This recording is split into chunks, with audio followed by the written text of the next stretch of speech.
I enjoyed my lunch. I hope you did too. For those of you who've just joined us, my name's Jenny Smith and I'm the CEO of the Council of Homeless Persons, Victoria's homelessness peak body that has brought you this conference. To kick off the afternoon, you're in for something very special. You're here for a very special awards presentation, our very first Victorian Homelessness Media Awards. With the support of the Lord Mayor's Charitable Foundation, they have been established this year and they will be awarded for the first time in the next little while. The intention of the awards is to recognise outstanding reporting of homelessness, reporting that goes below the surface, to look at the systemic issues that drive and intersect with the homelessness that we know so well. So, to MC these awards, we're very fortunate to have Jacinta Parsons with us from ABC Melbourne Radio Breakfast.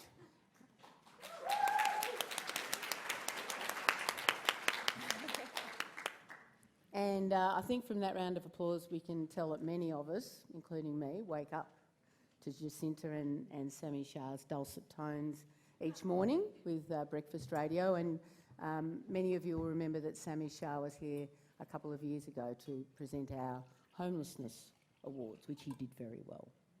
Yeah, he did. You can tell him we said so. Jacinta is an experienced broadcaster, and she is the voice that accompanies us to work and keeps us connected with what's happening in Melbourne. So please join me in welcoming Jacinta.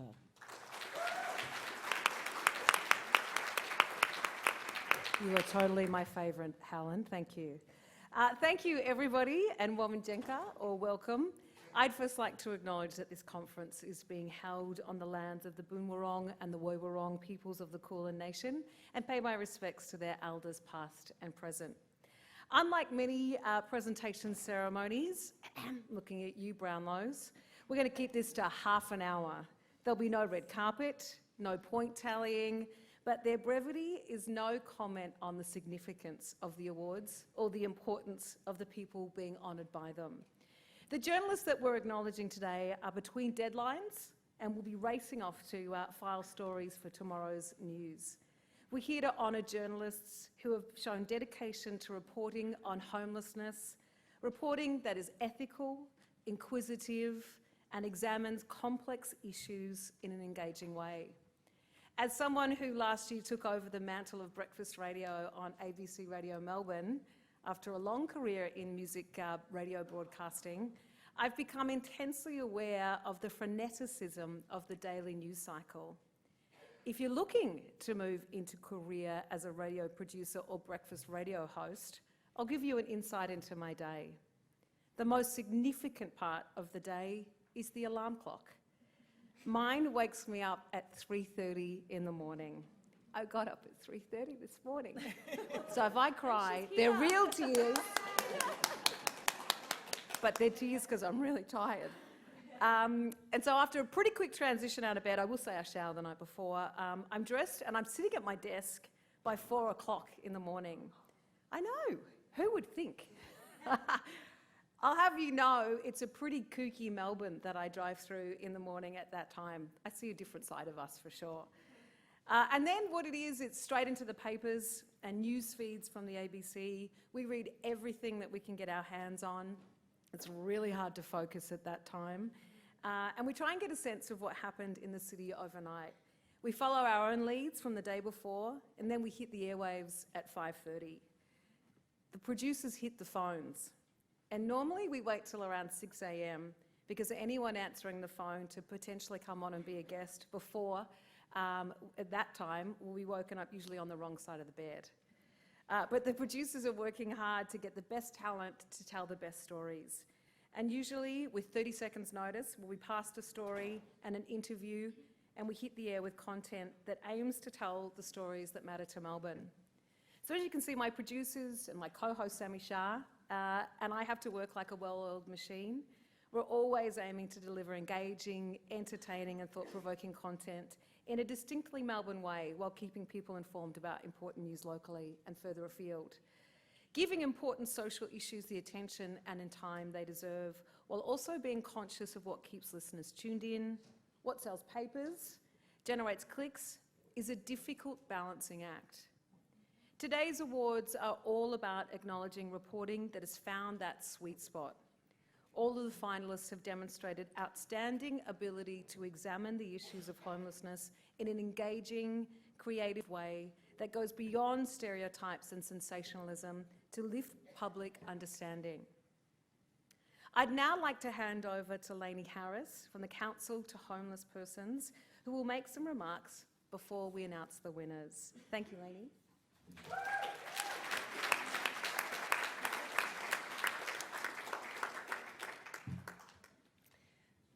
Thanks, Jacinta. So January of 2017 is a month that really sticks in my memory professionally. I'd been working at the Council to Homeless Persons for a few years as a media advisor. January is typically a pretty quiet month. A lot of journalists and politicians are on holidays. The paper's thinner than normal and Parliament's on break, so there's not much political news around. But in 2017, January was a decidedly unquiet month for me and for the entire homelessness sector. The media had exploded. Just realised I've actually got slides. Let me just see if I can get to them now. Here we go. The media had exploded with stories about people sleeping rough outside Flinders Street Station and at the entrance to the Australian Open. Photos of rough sleepers using drugs, drinking in public were plastered across the front pages. I think most people in this room and outside this room will remember the time well. Editorials were called on Melbourne authorities to rid this city of the homeless blight. And one columnist said that rough sleepers had turned Australia's most livable city into a cesspit. And then the blame game started. Who was responsible for fixing this mess? Where was the mayor? Why weren't the police doing more? And what about the Premier? So Melbourne's Lord Mayor in 2017 initially refused to bow to pressure to crack down on homelessness. He said it wasn't the kind of city that Melbourne was. But after further pressure, the council proposed tougher bylaws that would broaden the ban on the existing ban on camping. For days on end, my phone didn't stop ringing. Journalists wanted to know what the peak body for homelessness thought should be done about this shocking problem, this shame. And images like this were rife throughout the papers, on TV. The demonisation of vulnerable people involved in that Flinders Street incident overshadowed the real news, and that's that a chronic shortage of affordable housing was driving a homelessness crisis, and we were seeing the symptoms on our streets. The events that were happening at Flinders Street were newsworthy. There's just no doubt about that. It gave media the perfect package: strong images, very readily available talent, a divisive issue and some politics for good measure. But many reports, and not all reports, but many reports, focus really narrowly on the behaviours of the people who were sleeping rough there. There wasn't a lot of context for the behaviour of those people, and not a lot of context for what led them to be there. A lot of the language was focused on cleaning up the streets, not housing the homeless. And the coverage, I think, played really neatly into some of the classic tropes that all of us like to read and consume in our books, and our novels, and through history. They are tropes about Aussie battlers and dole bludgers, victims and perpetrators, deserving and undeserving. They're tropes that don't have a lot of room for shades of grey. But once ingrained in the public discourse, this kind of narrative has a really powerful impact on policy decisions. Disproportionate reporting of rough sleeping, and particularly rough sleepers drinking and displaying antisocial behaviour, perpetuate the idea that homelessness is a result of bad decisions, poor life decisions, that it's a choice to be homeless. We're led to believe that impoverishment is somehow due to an inherent character flaw. And it naturally follows that we're convinced that perhaps there's nothing we can do to solve homelessness because it is all about personal decisions. Focusing on the individual actually takes attention away from the structural issues that are outside of that individual's control. And the knee-jerk policy responses to media crises are rarely effective. So the idea of cracking down on homelessness and moving people on certainly wasn't an effective proposal. And other ideas like, let's bed people down in trains overnight when the trains aren't in service, or let's open our city car parks so that rough sleepers have somewhere to sleep overnight, are also not effective, because ideas like that don't make the problem go away, they just turn it into a different problem. And the solution to visible homelessness is not just to make it invisible, but I'd like to move from talking about the portrayals of rough sleeping to the portrayals of older women in the media.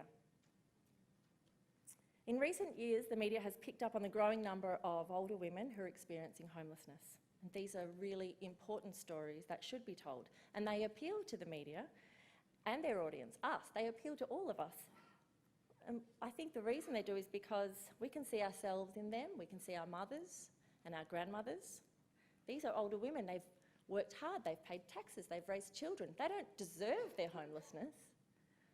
We think they didn't have any choice in their circumstance, and we demand action to end their suffering. Build more housing, we say.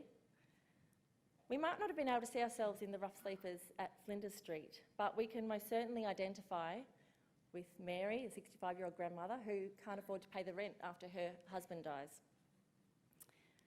I feel like in our advocacy efforts, we're succeeding in getting across that homelessness could happen to anybody. The ordinary person story, the stories of older women, families evicted after job loss, and women fleeing family violence. They help us to smash stereotypes, and they signpost the way to big picture solutions. But the problem arises, I think, when that narrative around ordinary people collides with the events that we saw at, say, Flinders Street. Perhaps the real challenge for our sector is how to represent people who aren't ordinary, those people who live on the margins. For a great many clients that our sector works with, there are people whose homelessness was almost predestined. Their homelessness wasn't due to a one-off life crisis, but a domino of crises that probably started at birth, maybe even before birth. They carry the deep impacts of intergenerational trauma and poverty. We've made great progress in educating people about the iceberg beneath the surface, the 95% of homelessness that's hidden from view, that many people know that stat now. They know it well, they repeat it to me. But we've yet to work out how to represent people who have many complexities without sanitising their story. I realise that possibly the points I'm making sound a bit contradictory, particularly within the sector and outside, and with some of the journalists that I speak with. We want the media to stop fixating on rough sleeping as if it's the only kind of homelessness that exists. You know, we want to talk about the everyday people, but also, can you just please also examine rough sleeping in a really deep way that talks about the systemic and intergenerational issues that led to it? And can you just do that within 500 words or maybe a 2-minute radio package? It's a huge demand, and it's probably a very unrealistic one. I'm not suggesting that we have all the answers. I think it's a complex problem, and that it's one that the sector is going to continue to face. But I think that we can work better with the media to tell complex stories, and maybe rather than shying away from them, we should lean into them. Outstanding journalists help examine complex issues in a nuanced way. The journalists who are in the room today have been chosen as finalists in the Victorian Homelessness Media Awards because they've examined homelessness in an engaging, ethical and original way while resisting sensationalism. And that is not an easy thing, particularly when you have editors breathing down your back and you have papers to sell and ad space to sell. I'd like to now just acknowledge the Lord Mayor's Charitable Foundation. Erin Dolan is here with us today for their support in establishing the awards. I'd also like to thank the 17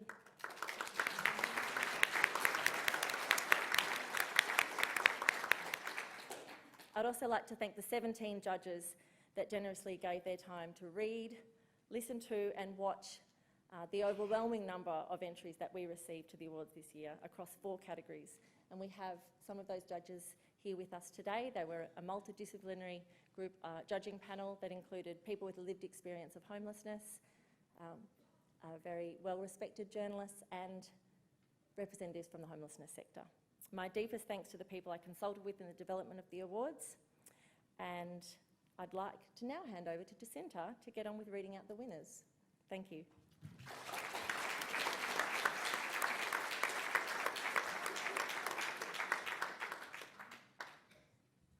All right, now for the pointy end of proceedings, we're going to announce the winners of the Victorian Homelessness Media Awards.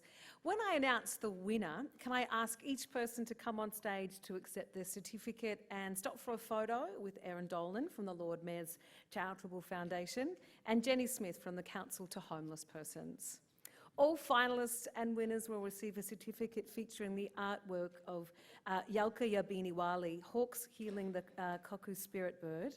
This beautiful work was created by Yorta Yorta Man Morgs and purchased through The Torch. The Torch works with incarcerated Aboriginal and Torres Strait Islander people using art to facilitate cultural learning. All right, are we ready? We pumped? Yes. Yeah, I'm feeling this. All right. The first category is Most Outstanding Student and Early Career Journalism.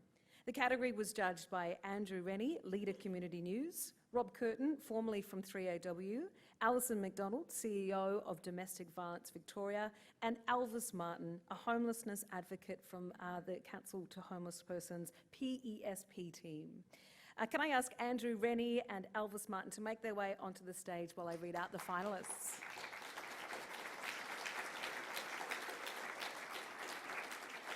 The finalists are Imran Arif from The Citizen, Rochelle Kirkham, Ballarat Courier, Luke Michael from Pro Bono News. And the winner is Imran Arif from The Citizen for his article exploring the often ignored issue of homelessness in suburban Melbourne. Please come up. In submitting his entry, Imran said, "In the lead up to the federal election, I wrote this piece highlighting homelessness in the Deakin electorate, a marginal seat that many thought may change hands in the election. By speaking to support workers in the area, I tried to present potential options for reform using the voices of people on the ground." The judges said that Imran's article avoided cliches and focused on the issues and its complexity from a personal perspective. They also said it was a good exploration of a number of structural issues underpinning homelessness in Australia in an election context. Congratulations.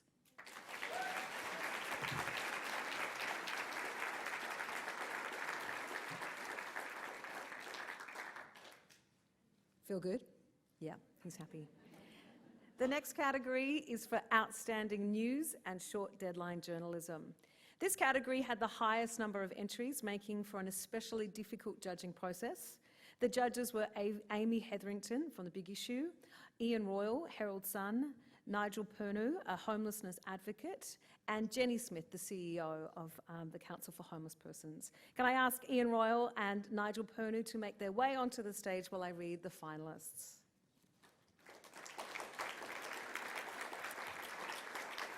The finalists are Adam Carey for The Age, Melissa Higney from Domain and The Age, Luke Henriks Gomes from The Guardian, and Mickey Perkins from The Age. And the winner is Mickey Perkins from The Age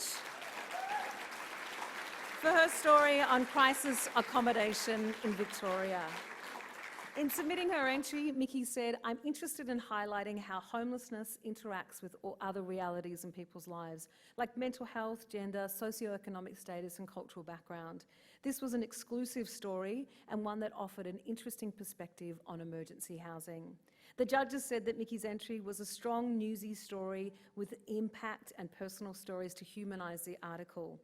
They also said Perkins' article not only speaks to the lack of crisis accommodation, but also housing affordability, rental stress, and the link between family violence and homelessness. Congratulations.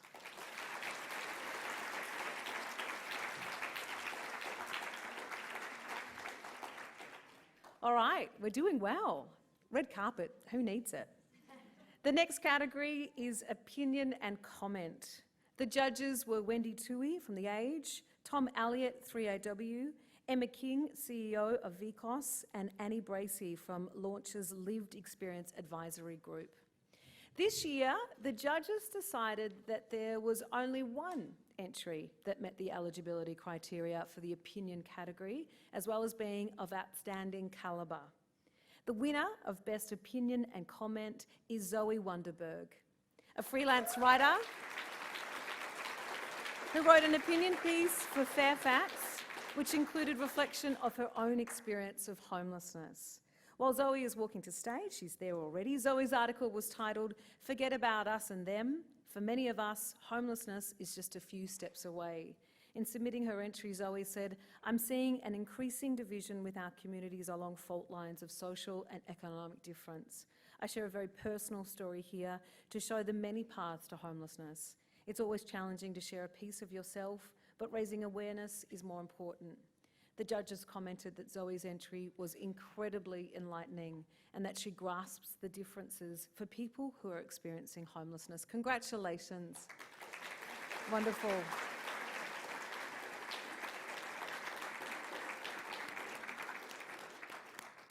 Well done.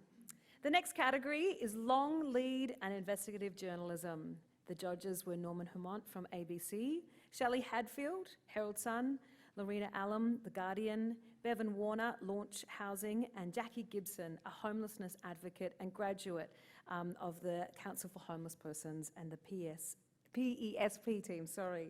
Can I ask the judges who were here to make their way onto the stage while I read out the finalists? The finalists are Bridget Delaney, The Guardian, a group entry from RMIT ABC Fact Check, and Alan Murphy from Sunraysia Daily. And the winner is RMIT ABC Fact Check. This was a group entry, so I'll ask you all to come up on stage. All of you, one of you, two of you. This entry, Without a Home, is a multi-platform analysis of homelessness in Australia, comprising an online interactive report, video portraits distributed via social media, and a Facebook Live broadcast.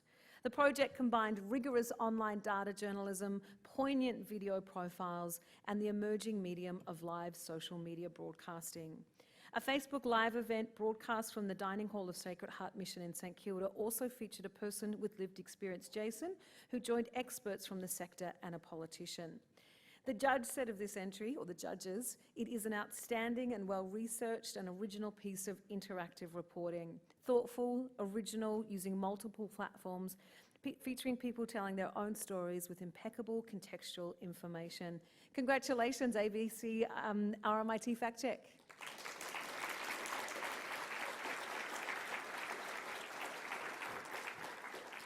All right, we're actually up to our final award. And this one is a very special one. This is the VHMA Gold Award. The winner of the Gold Award was selected by a panel of judges who have lived experience of homelessness. The winner was chosen from a pool of VHMA finalists. The judges were Nigel Pernew, Annie Bracey, Jackie Gibson, and Elvis Martin. Can I ask the judges who are here to make their way onto the stage while I read out the finalists? Well done.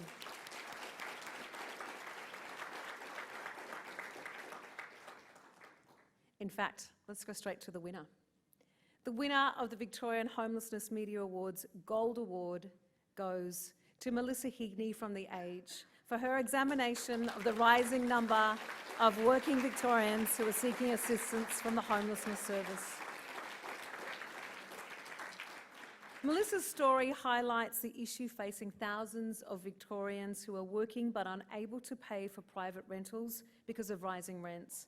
As part of the story, David Alberti told readers about the problems he would face without having access to public housing. The judges said they appreciated the way that Melissa explored how housing affordability and flatlining wages collide to create homelessness. The judges said that the article broke down the myth that people are homeless because they don't want to work. They felt her story would appeal to a different audience who might not otherwise relate to homeless experience. Another huge round of applause. Congratulations, Melissa.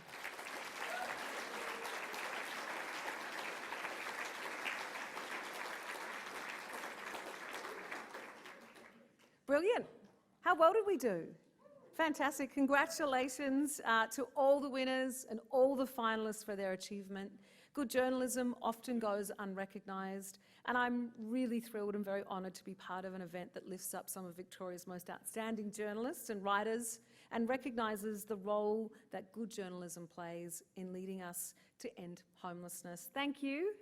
Lovely.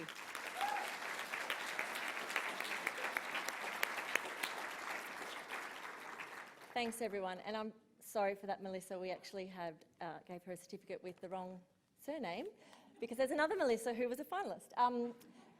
We'll get the correct one for you. I just wanted to thank Jacinta again and also ask that before the finalists and judges leave today, if we could just get one group photo of all finalists and judges on the stage before we move on to the next session.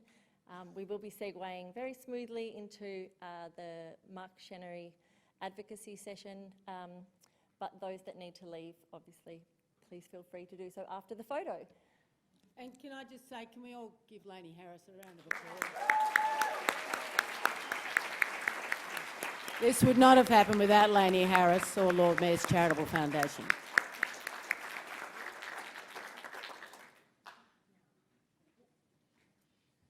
While those photos are being taken, I'm actually going to just introduce our next speaker, Mark. And it's quite a nice segue, really, into a session on advocacy, which I think the sector has long been struggling with how best to present complex problems, tricky problems, how to achieve the advocacy aims that we want to.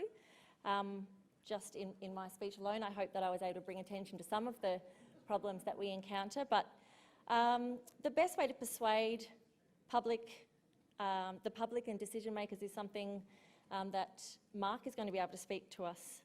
He is the co-director of Common Cause. He has joined us today to talk about the different ways that the public can perceive a singular issue and how we in the community sector can best approach our influencing. So I'll welcome Mark Chenery from Common Cause to the stage.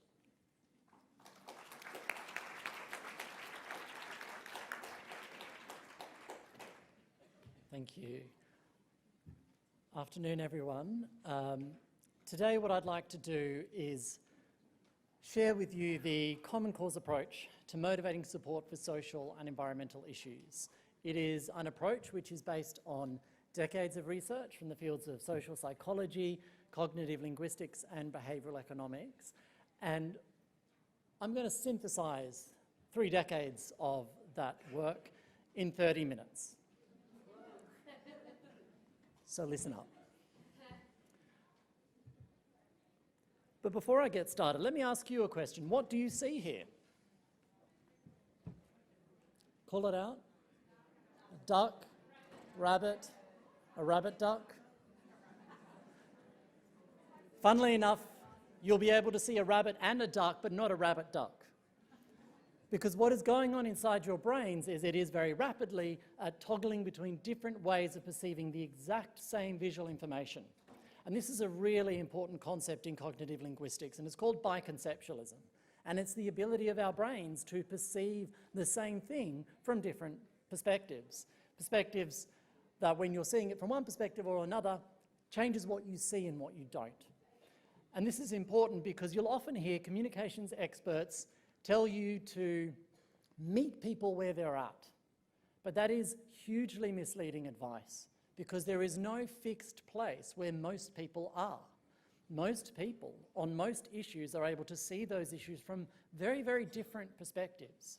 And depending on which perspective they're seeing the issue from, they'll actually arrive at very different conclusions as to what is right and wrong in that situation. Another reason not to automatically start where people are at is often where people are at is stuck in a very, very problematic dominant frame. So often the way that our issue has been framed for us rather than by us is actually not very helpful. And jumping into that frame doesn't actually help people see beyond it. So our job is not to start where people are at, our job is to explore where else they might be able to go. So our job is to look for what are the other ways of thinking and talking about this issue that might be more useful to us, and then use the frames that are useful and avoid, like all hell, the frames that aren't. And one way to judge whether a frame is useful or not is to explore the values that sit behind it. So now let me take you through a whirlwind tour of World Values Science 101 in about 10 minutes. So, a lot of what we know about values comes from the work of a social psychologist by the name of Shalom Schwartz, who, working in the 70s and 80s, developed his theory of universal human values. So the way in which he did that is he collected international survey data from over 65,000 people in 67 countries around the world, to the point where it identified 58 human values, universal human values. And those are the values you see on the screen now. So not only did he discover that there were these values that were transcending race, culture, language group, socioeconomic status and gender, but also, more importantly, that these values occurred in a coherent and consistent system all around the world. So what you're looking at is not a random scattering of values around what we call the values map. What you're looking at is the result of a multidimensional scaling analysis of the data from those 65,000 people.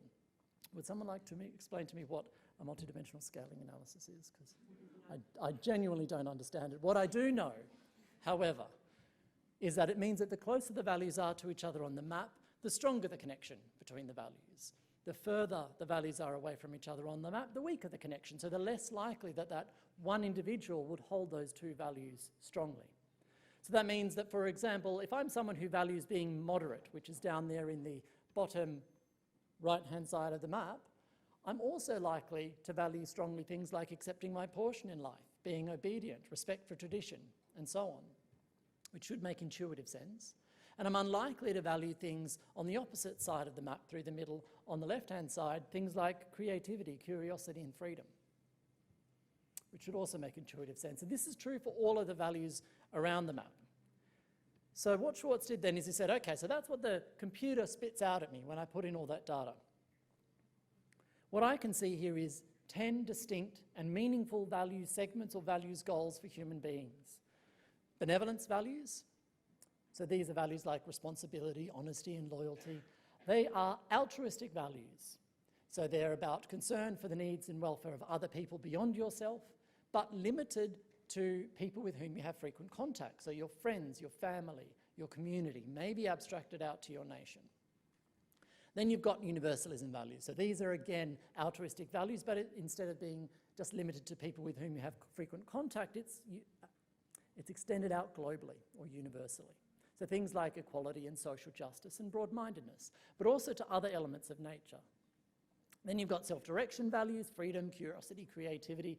These are about being true to who you really are and not being held back by the expectations or norms of others. You've got stimulation values, excitement and novelty in life, hedonism values, bodily pleasures, achievement values. So these are things like ambitious, successful, capable. They're about, again, the people with whom you have frequent contact, but instead of seeking to say what you can do for the benefit of them, it's more about competition with them. So seeing the world as a winners and a group of winners and losers, and you want to be in the group of winners, not the group of losers. Power values is about power over other people and resources, things like image, wealth, and social power. Security values are fear-based values. So this is, I wouldn't actually call it healthy or sense of belonging or family security. I'd call it sickness and death, sense of isolation, and family insecurity. When we're worried about any of these things, that's when security values are guiding us. Conformity values is about restraining your own actions and impulses to be in line with the expectation of others. And tradition values are about respecting the norms and customs and ideas that have been passed on to you by your elders. It doesn't necessarily mean respecting the norms, customs, and ideas of others. That's much more something like maybe broad-mindedness, but those passed on to you. So that's the human value system. One way of grouping these values is into intrinsic and extrinsic values. And I hate this terminology, but I'll use it anyway because the researchers have been doing that for 3 decades. Intrinsic values are values that are inherently rewarding to pursue. So they're things like self-direction, universalism, and benevolence. So you pursue these values because doing so gives you an internal sense of satisfaction. Extrinsic values, power and achievement values, are the opposite. They are based on some sort of external source of reward or punishment. So for example, if you pursue wealth within power, then you do so because you want the money or the resources at the end of the day. And if you don't get those things, despite undergoing the behaviour, you do not feel good.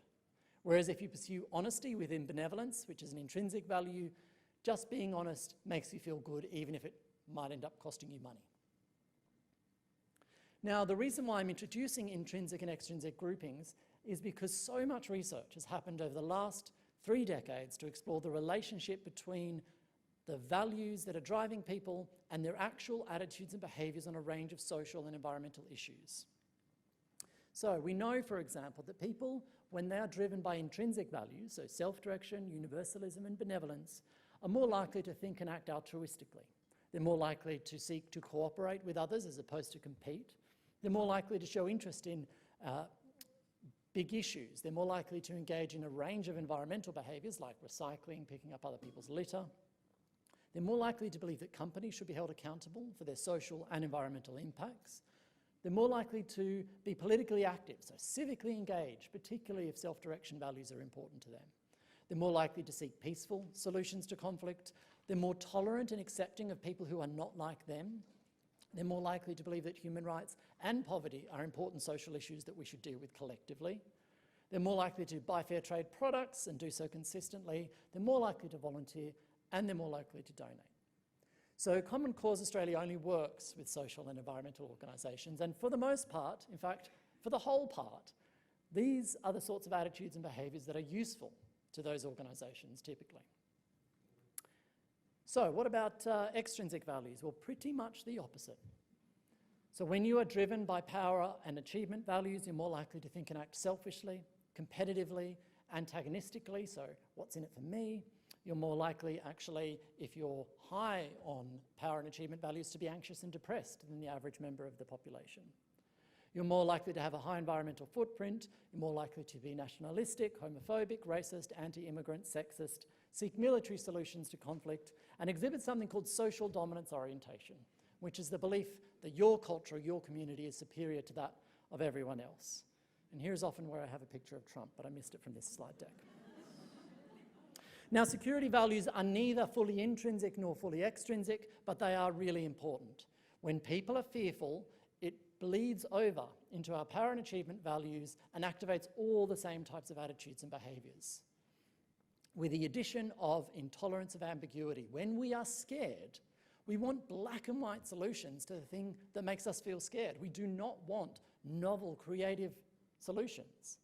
And it makes sense, right? If you are being, think about it in an evolutionary psychology sense, if you're being chased by a tiger, you do not, what makes sense in that particular moment in time is for you to think about power and achievement, to kill the beast or flee successfully from it. It does not make sense in that moment in time for you to jump over to self-direction and think of creative new ways of running.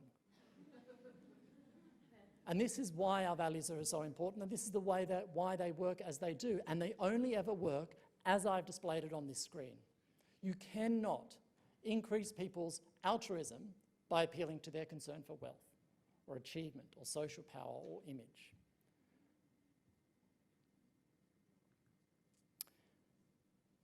So, a lot of the time when we think and talk about values, we think about them like this, as things in our heads, that we are driven by the values inside us.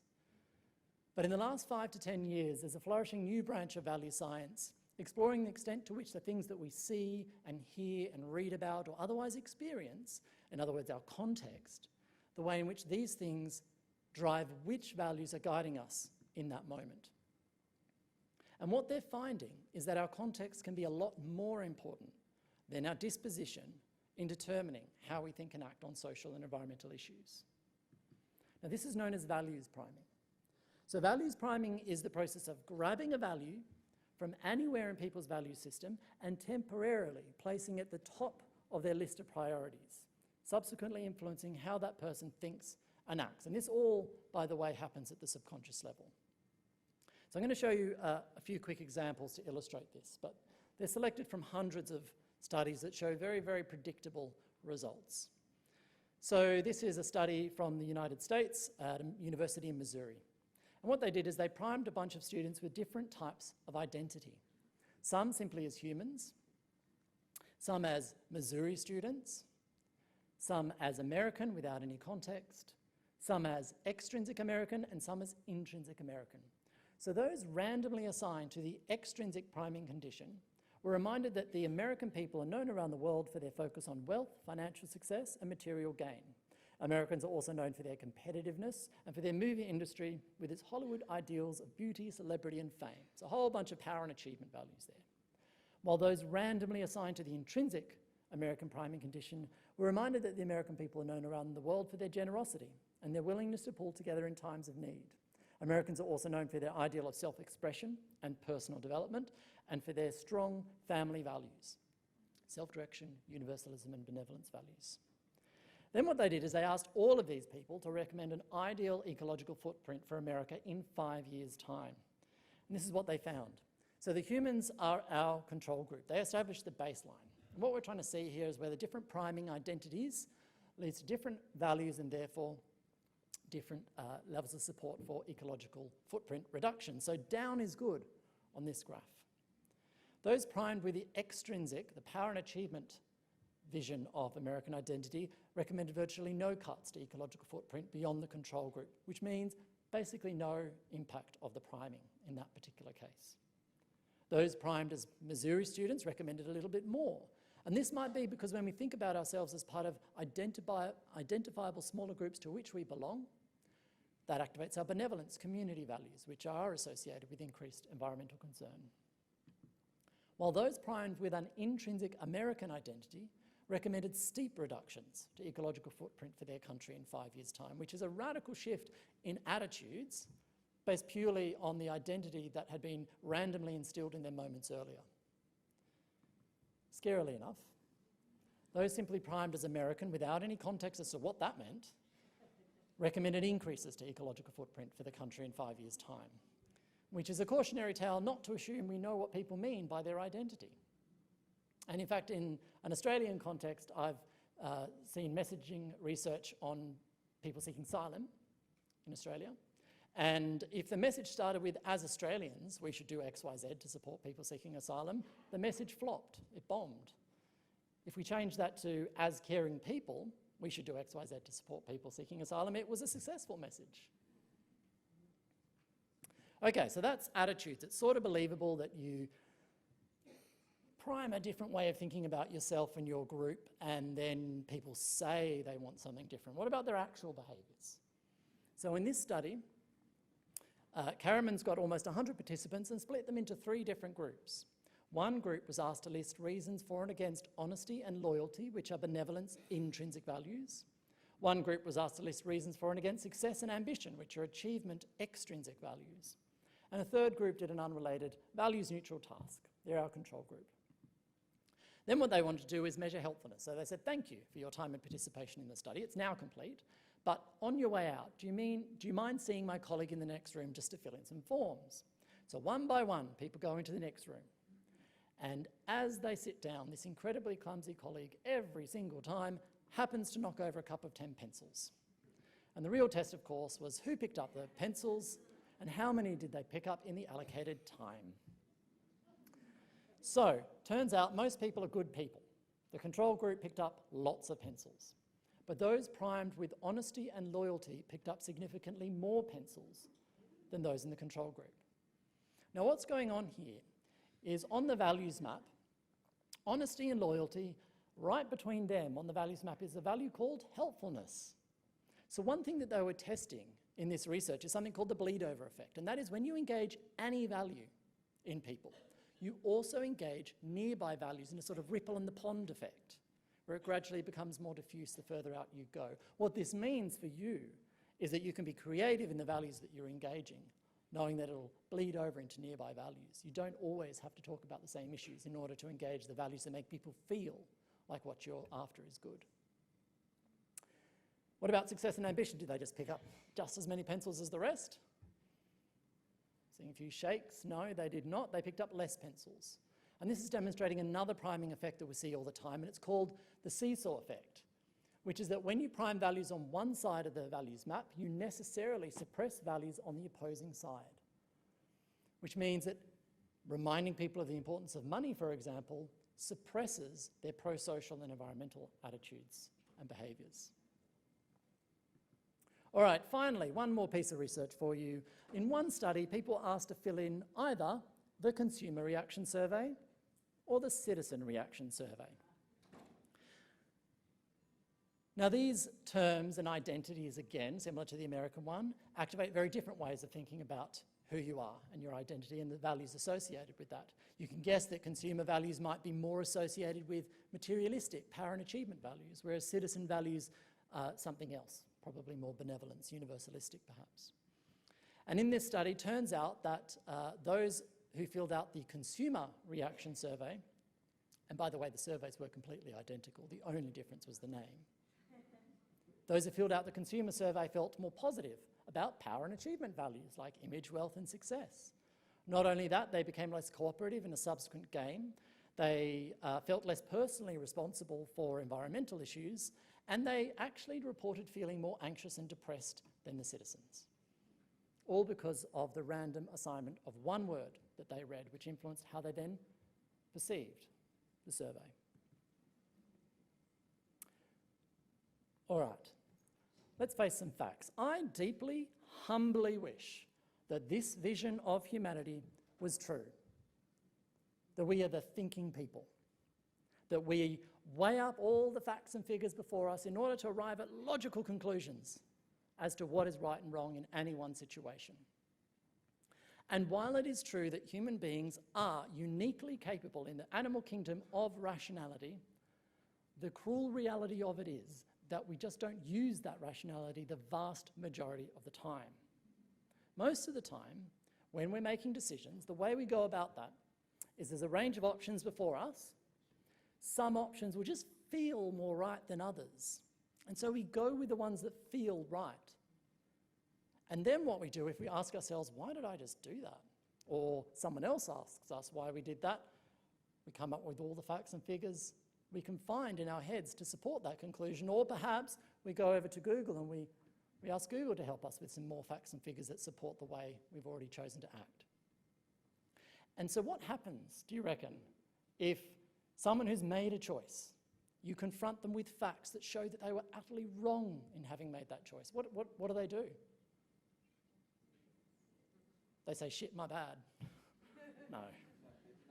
No, they deny it. They go, it forces them to actually think about all the reasons why they would have made that choice, or it forces them to go out and find more facts and figures that support themselves. And so a really well-documented and consistent finding is that when you confront people with facts that show that they are wrong, they become more convinced that they are right.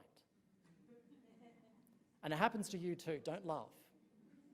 This isn't about politics and it's not about intelligence. In fact, the higher your IQ, the better you are at post-rationalising your emotive decisions. So this is a simplistic, but I think useful way of thinking about the role of values and frames and emotions and facts in how people act and think. So any issue can be framed from multiple different perspectives. And depending on which perspective you frame things from, that will in turn engage different values. Those values will in turn make people feel differently about the issue, which will then make them decide to act one way or another. And then, and only then, do facts and figures enter the equation. And unfortunately, the arrows only go one way. If you confront people with facts that show that their decision was wrong, that doesn't change the way they feel. And because they don't feel any different, they are forced to find all the facts and figures that reinforce what they've already decided, because it just still feels right. The only way to change the way someone thinks and acts is to frame it from a different perspective that engages different values, that makes them feel differently about the subject and therefore makes them do something different, and then, and only then, can they accept your facts. Does this just about explain every infuriating argument you've ever had with anyone?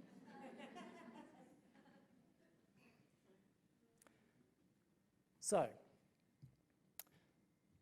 are we going for time? Good. Homelessness. Ahead of this presentation, I didn't have a lot of time to explore in depth the issue.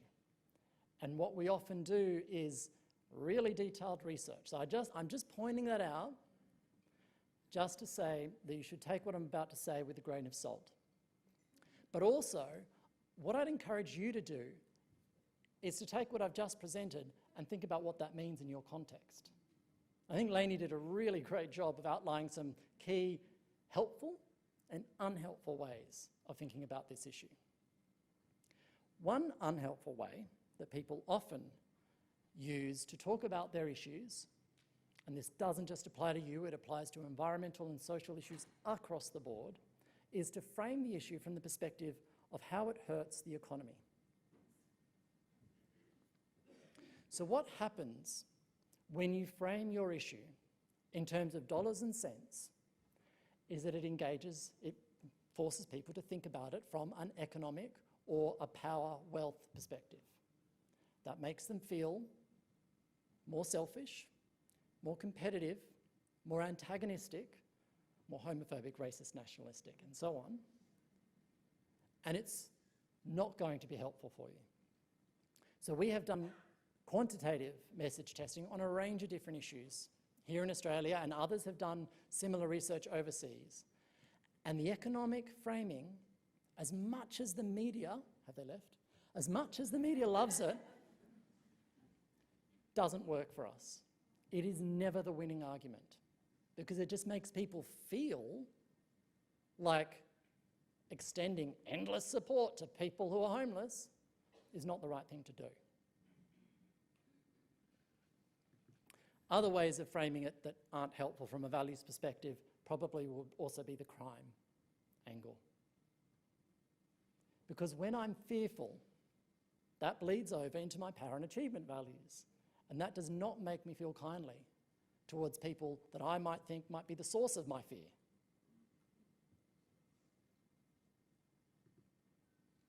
So another thing that people often do, and I noticed it in a few of the pieces that I looked at, is that we think, okay, so what are all the unhelpful things that people think about people who are homeless? Let me just show people that it's not true.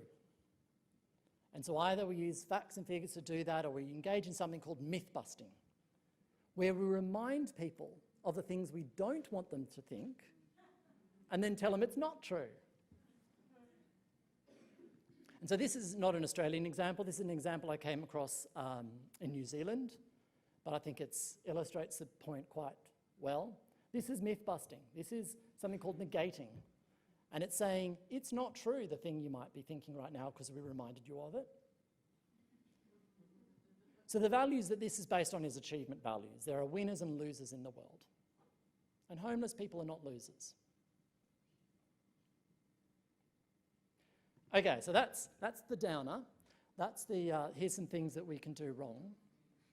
I want to give you some intrinsic inspiration to lift your spirits.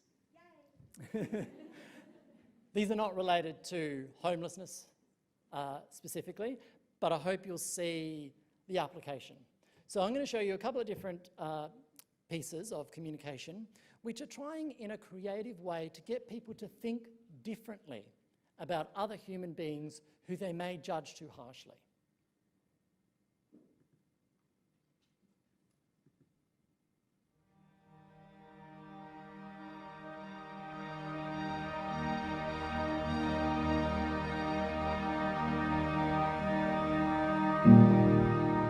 In Australia, Mother's Day is a day to acknowledge and give thanks to our mothers. For all they do for us, big and small, every day. For feeding us and cleaning up the messes we make. For steering us in the right direction and giving us hope. And a shoulder to cry on. A smile that's just for us. And cuddles, lots of cuddles. For loving us, no matter who we are, what we do. Or where we are. For being selfless, dedicated and always there. No matter who you are or where you are in the world, these things never change. So this Mother's Day, we're thinking about another group of mums. Mothers who share all of the love And all of the pain of parenthood. but who face a challenge that most of us can't really imagine. Today we want to send a message to our fellow mums in detention centres in Australia and on Nauru. We want you to know that there are many Australians who do not support our government's inhumane policies.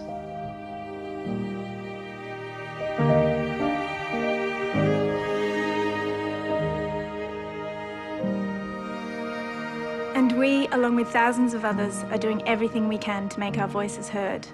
We want you to know that we won't stop fighting for your family's right to safety and security and a place to call home. So from one group of mums to another, we want to acknowledge your bravery and resilience in parenting under such difficult conditions. We wish you strength. We wish you courage. We wish you hope. And we wish you love. Please know that we're thinking about you all this Mother's Day. This Mother's Day is for you. This Mother's Day is for you. This Mother's Day is for you. So the definition of values. The definition of values that social psychologists use when researching and talking about it is that they are guiding principles in life. So they help us choose between different courses of action. Depending on the value, we'll choose a different choice. They transcend situations, so they apply not just to how you treat your family, but how you treat your friends, how you want to be treated, who you vote for perhaps. They apply also, they also engage our emotions, and they work subconsciously. So did anyone have their emotions engaged by that?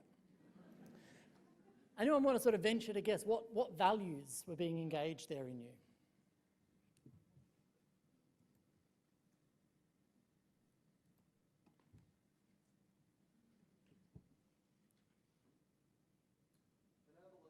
Benevolence, yeah. Mature love, I reckon. It's a horribly named value. I've got lots of problems with the way these values are named. Love, let's just call it love. Love is love after all. So, love.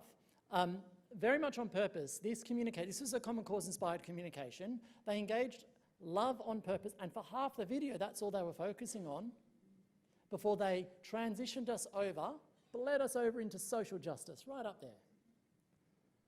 And it worked really, really powerfully. Okay, I'm going to show you one more piece, and I want you to pay attention to the elements or the areas of where you felt emotion. So pay attention to those twangs this time. It's easy to put people in boxes. There's us, and there's them. The high earners, and those just getting by. Those we trust, and those we try to avoid. There's the new Danes, and those who've always been here. The people from the countryside, and those who've never seen a cow. The religious, and the self-confident. There are those we share something with, and those we don't share anything with. Velkommen.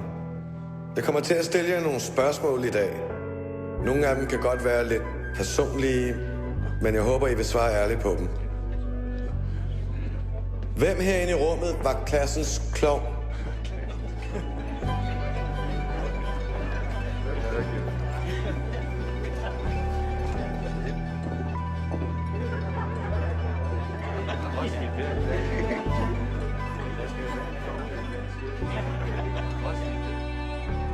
Hvem er bonusforældre?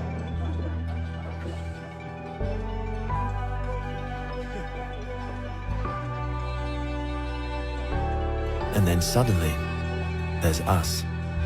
We who believe in life after death. We who've seen UFOs. And all of us who love to dance. We who've been bullied.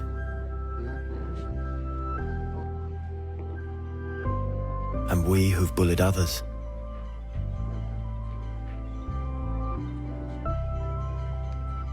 And then there's us, the lucky ones who've had sex this past week.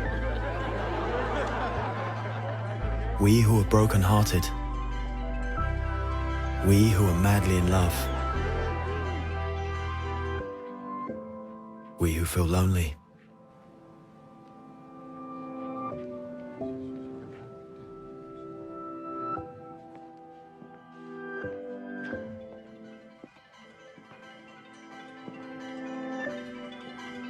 We who are bisexual. And we who acknowledge the courage of others. We who have found the meaning of life. And we who have saved lives. And then there's all of us who just love Denmark. So maybe there's more that brings us together than we think. TV2 Denmark. All that we share. Television stations get it. All right. So, that was not Common Cause inspired. We don't work in Denmark. Although I love that language. Okay. I'm Scandinavian, it's okay, I can say that. What were the moments where you felt twinges of emotion? Who wants to quickly call it out? The bullying. Okay. Was it the bullied or the bully that evoked more emotion in you? The bully. That's often the case. So the young boy. And what was it? What do you think is going on there? What value is being engaged in us as we see him crying and someone rubbing his shoulders? Forgiveness. Very good. You don't even have one of those values maps in front of you as a tool. Excellent. Forgiveness. I've never seen such a strong, powerful way of evoking forgiveness without words almost. Any other moments? Yep. Was it as they were in their boxes or the first moment they stepped out of their boxes? What was it for you?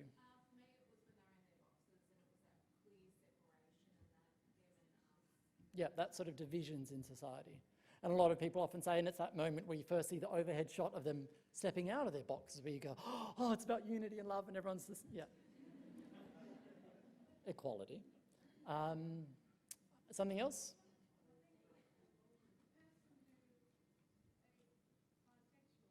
Yes. Was it when he stood up there or when people clapped for him?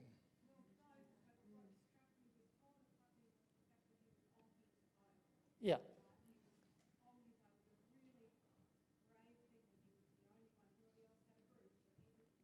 Yeah.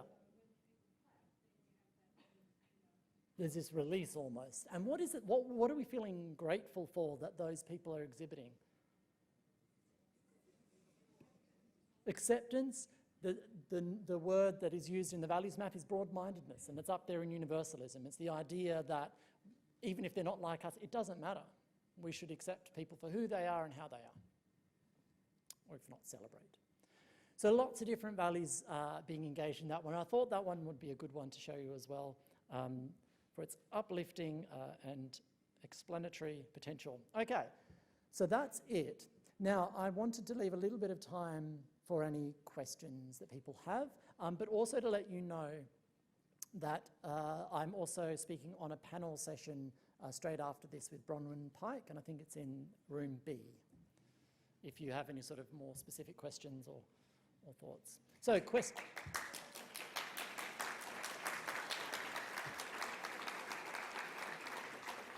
you're stuck with me for 6 minutes, so questions. I'm happy, I'm not sure how logistically to distribute it, but I'm happy for it to be distributed. So if that's possible, then yes, that's... Or you can contact me on my email address. Yes? Yes, if we've got roving mice would be good so everyone can hear. And there's also someone at the very back. Don't leave them out.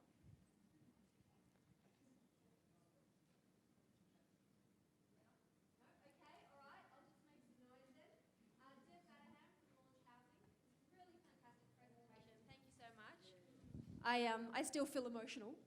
Had a bit of a cry and everything. You raised early on, you're talking about homelessness, the issue about talking about reductions in crime and criminality. Obviously, we sit in difficult positions in that we're advocating for a group of people who have significant involvement in the justice system.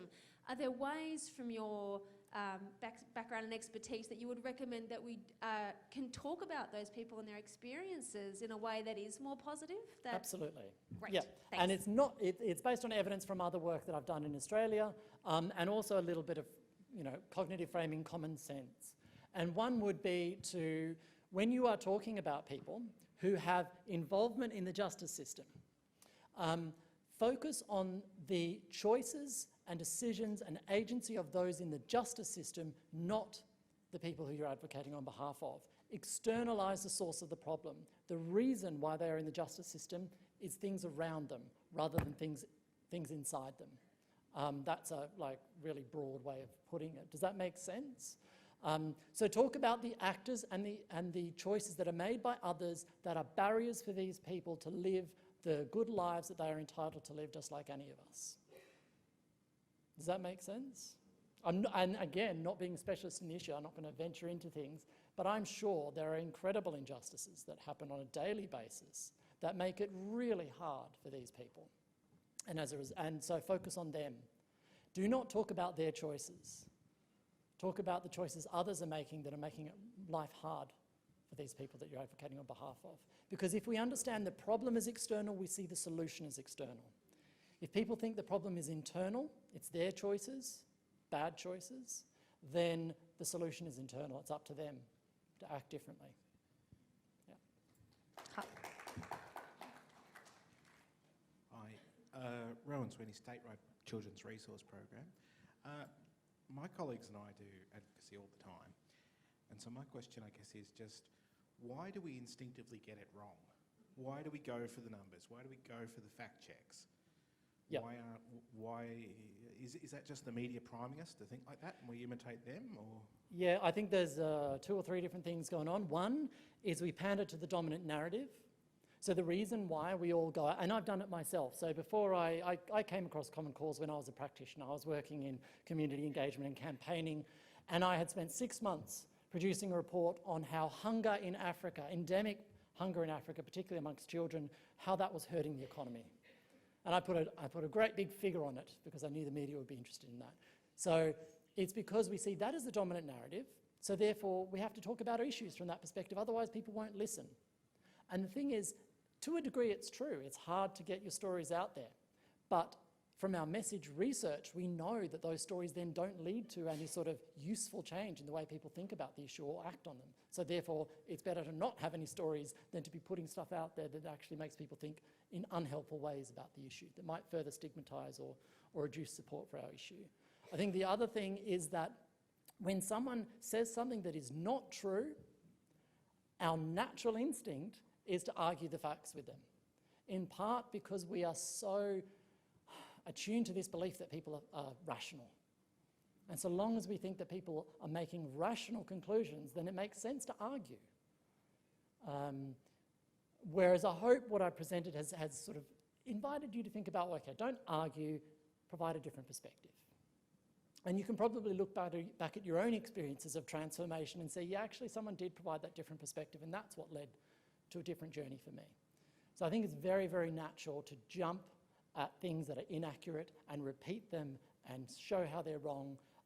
But unfortunately, we can't change human nature. We can just change the way we try and influence it. Hi, my name's Fiona. I'm from Mary. Hi, from Mary okay. Outreach Support Service. My question for you, I guess, is more about your opinion from your knowledge and experience. Is that the word consumer or the word client, the language that we use when we're using forms or we're directing feedback, how can you choose one word to describe a whole group of people that we work for, we actually work for? Yeah. You don't think I put that research in there by accident, did you? I happened to notice that consumer was a word that people in this sector were using. First part is just to say, and it wasn't your question, but I'm going to put it out there because that's the reason I put the research in there, to provoke the thought about it, is when you use words, words mean things to people, and they don't often they don't realise it necessarily, but subconsciously it frames their interaction, their role, your role in a particular way. And consumer frames it very transactionally. And it's a question for you whether that is the right way of describing the roles of the different actors and the sort of interaction that you're having with people. What's the solution? I don't know. And that's where the in-depth research normally helps. But it would be about, and often I say, if you can't use one word to homogenise a group, don't use one word to homogenise a group. Be more descriptive. I'm one of the few communications advisors who say use more words.